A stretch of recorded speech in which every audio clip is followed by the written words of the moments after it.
नमस्कार। 2024 की जंग मार्च 2023 में शुरू हो चुकी है। जी हां, मैं चुनावी बिसात की बात कर रहा हूं। बीक्यू प्राइम पे आप मुझे देख रहे हैं, मैं हूं सुमित अवस्थी। बात इसलिए चुनाव की हो रही है कि नरेंद्र मोदी के सबसे बड़े विरोधी नेता यानी राहुल गांधी, जो कांग्रेस पार्टी के पूर्व अध्यक्ष हैं, अब वो पूर्व सांसद भी हो गए हैं। जी हां, सूरत कोर्ट ने कल जो फैसला सुनाया था, उस फैसले की बिना पर लोकसभा सचिवालय ने राहुल गांधी की लोकसभा की सदस्यता समाप्त कर दी है। उन्होंने ये साफ कहा अपने नोटिफिकेशन में कि राहुल गांधी कल, यानी जब से यह फैसला आया 23 मार्च से, अब इस लोकसभा के सदस्य नहीं बचे हैं। जिन लोगों को नहीं मालूम है उनको बता दूं कि राहुल गांधी ने 2019 में एक चुनावी रैली में कर्नाटक में कोलार में भाषण दे रहे थे और वहां पे उन्होंने कहा कि भाई, ये जितने चोर होते हैं उनके सरनेम मोदी क्यों होते हैं। इसी लाइन पर याचिकाकर्ता पूर्णेश मोदी को आपत्ति थी। पूर्णेश मोदी गुजरात में बीजेपी के विधायक हैं। उन्होंने उसको सूरत की अदालत में चैलेंज किया। करीब 3.5-4 साल ये मुकदमा चला। इस मुकदमे के दौरान राहुल गांधी से कहा गया कि आप अपने इस बयान के लिए माफ़ी मांग लीजिए। एक सांसद होने के नाते, एक जनप्रतिनिधि होने के नाते आपको इस तरह की बयानबाजी नहीं करनी चाहिए थी। लेकिन राहुल गांधी ने माफ़ी नहीं मांगी।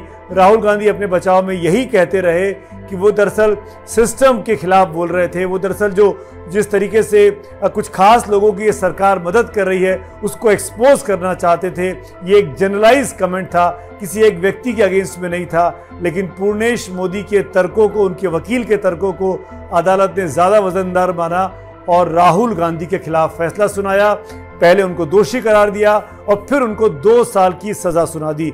और भारत का जनप्रतिनिधि नियम का जो कानून है वो यही कहता है कि जिसको भी 2 साल या 2 साल से ज़्यादा की सज़ा मिलती है, वो किसी भी हाउस का मेंबर नहीं रह सकता, ना वो सांसद रह सकता है, ना वो विधायक रह सकता है, ना वो विधान परिषद का सदस्य रह सकता है। उसी के तहत लोकसभा सचिवालय ने तुरंत कार्रवाई की।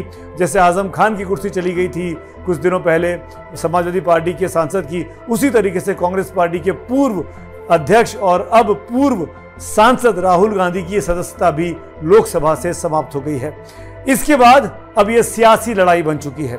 कांग्रेस पार्टी के नेता प्रेस कॉन्फ्रेंस करके ट्वीट कर बार बार ये इल्जाम लगा रहे हैं कि दरअसल देश में लोकतंत्र खत्म होता जा रहा है।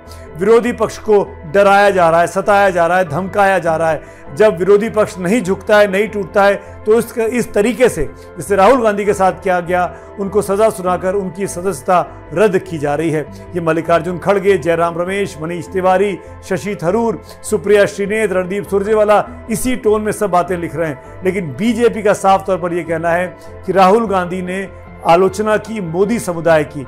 हर मोदी को उन्होंने चोर कह दिया। ये मोदी कम्युनिटी ओबीसी जाति से आती है, इसीलिए ये ओबीसी का अपमान है, दलितों का अपमान है। बीजेपी ने इसको नया रंग दे दिया है कि राहुल गांधी, जो खुद अगड़ी जाति के हैं, अपने आप को ब्राह्मण कहते हैं, वो दरअसल दलित विरोधी हैं। और इसीलिए बीजेपी ने भूपेंद्र यादव जैसे बड़े नेता के जरिए प्रेस कॉन्फ्रेंस करके, जो केंद्रीय मंत्री भी हैं, जो कि यादव हैं, ओबीसी हैं, उनसे ये बात कहलवाई। जेपी नड्डा ने भी कहा। और कुल मिलाकर अब ये इल्जाम लगेगा कि राहुल गांधी की सदस्यता बहाल होगी कि नहीं होगी। आपको एक बात बता दूं, अगर राहुल गांधी को ये सदस्यता को बहाल करवाना है इसी लोकसभा में, तो इस ऑर्डर के खिलाफ जाकर अपील करनी होगी और इस सेंटेंस को, इस सजा को, इस कन्विक्शन को क्वैश करवाना होगा, हटवाना होगा। तभी उनकी सदस्यता बहाल हो सकती है, और वो भी 1 महीने के अंदर, क्योंकि कल सूरत कोर्ट ने उनको सिर्फ 30 दिनों का समय दिया था। अगर राहुल गांधी नहीं कर पाए ऐसा, तो 6 साल के लिए वो चुनाव नहीं लड़ पाएंगे।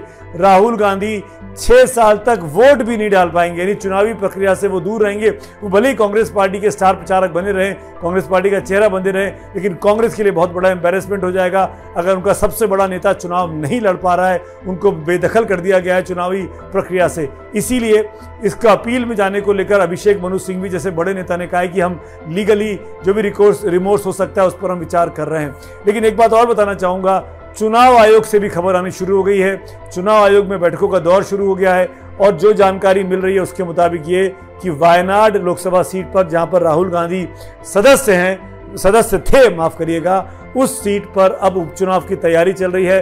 और अगर 30 दिनों के अंदर राहुल गांधी को कोई फैसला नहीं मिलता है अपने पक्ष में किसी भी अदालत से, हाई कोर्ट से, सुप्रीम कोर्ट से, तो मान के चलिए 1 महीने के भीतर वायनाड सीट पर उपचुनाव होगा और वो उपचुनाव में राहुल गांधी चुनाव लड़ पाएंगे। आज की तारीख में तो परिस्थितियां बहुत ही संदिग्ध हैं। इसीलिए मैंने शुरू में कहा कि नरेंद्र मोदी बनाम राहुल गांधी की लड़ाई और शबाब पर आ गई है और 23 के मार्च में 24 की बिसात बीत चुकी है। नमस्कार।